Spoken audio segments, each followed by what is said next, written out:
Je compte plus le nombre de gens qui disent, et que ce soit à ma salle ou sur internet, les mollets, les avant-bras, c'est génétique, si t'as pas de chance, eh ben, t'en auras des petits toute ta vie. Alors ok, si t'as vraiment pas de chance, mais c'est pas le cas de la majorité des gens.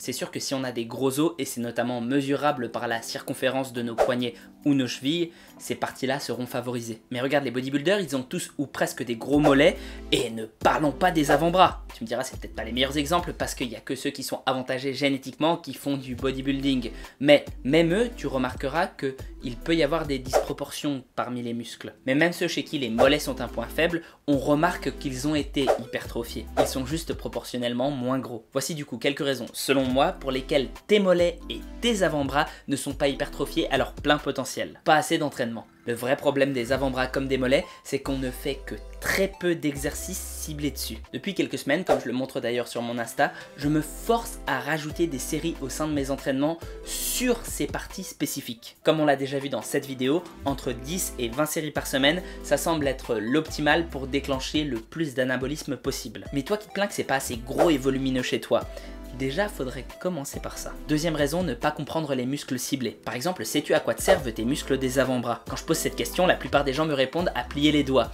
Et les plus téméraires vont même jusqu'à la flexion des poignets. En réalité, les avant-bras sont impliqués dans 5 composantes majeures. Plier les doigts, étendre les doigts, fléchir les poignets, étendre les poignets et fléchir le coude. De la même manière pour les mollets, il y a plein de fonctions, et notamment un muscle qu'on ne sollicite jamais, le jambier.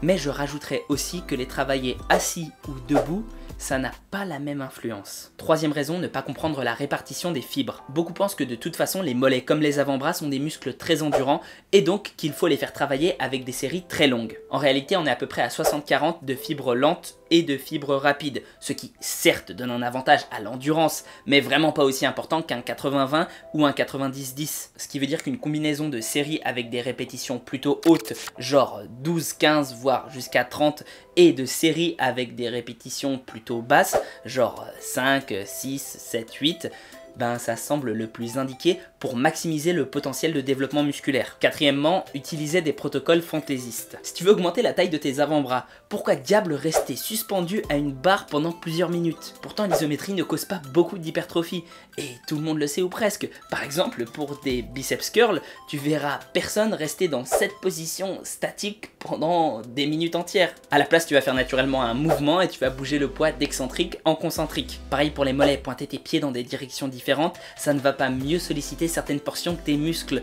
Bien au contraire, parce que le mouvement de pointer vers l'intérieur et pointer vers l'extérieur se fait uniquement à la hanche. Pas uniquement, mais presque. La seule chose que tu obtiendras avec ça à long terme, ce sont de possibles blessures au genou. Cinquièmement, les mettre systématiquement à la fin de la séance. Plus tu mets un exercice à la fin d'une séance, plus tu seras fatigué pour le faire, moins grands seront tes progrès dessus, et donc les progrès de la partie ciblée. Pas besoin de beaucoup développer là-dessus, ça semble évident. Mais au cas où tu as un doute ou quoi que ce soit par rapport aux conseils que j'ai donnés, les sources sont en description. Évidemment, il y aurait encore d'autres moyens d'optimiser tout ça, j'ai fait que gratter la surface.